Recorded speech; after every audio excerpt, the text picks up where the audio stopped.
अगली बड़ी खबर वंदे मातरम को लेकर, जहां वंदे मातरम को लेकर लाजिम करार दिए जाने के खिलाफ बर्क हैं। ज़ियाउर रहमान बर्क ने जाहिर किया है एतराज़, मुसलमानों को देशभक्ति का सबूत देना की ज़रूरत नहीं है, ज़ियाउर रहमान बर्क ने कहा है। बता दें कि ज़ियाउर रहमान बर्क ने हुकूमत पर सवाल उठाए हैं।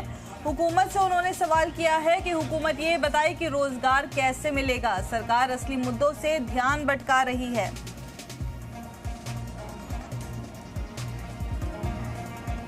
मैं अपने देश से मोहब्बत करता हूँ, राष्ट्रगान का सम्मान करता हूँ, करता रहूंगा और हमें बार बार इसका सबूत देने की जरूरत नहीं है मैं या हमारा समाज इस देश के प्रति कितना वफादार है। जिन लोगों को कोई शक शुबा है वो इतिहास को पढ़ लें, फिर उनके लिए इतना काफी होगा कि हम लोग इस समाज का क्या योगदान रहा है।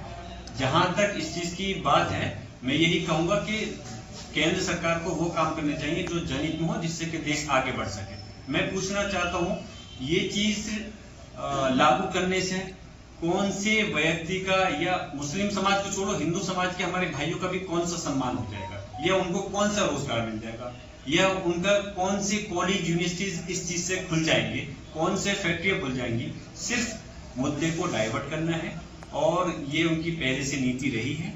अभी संसद के अंदर विपक्ष ने पूरी मजबूती के साथ में सरकार की गलत नीतियों को आईना दिखाने का काम किया है, इसलिए उससे मुद्दों से भटकाने के लिए इस प्रकार की चीज को लाया गया है।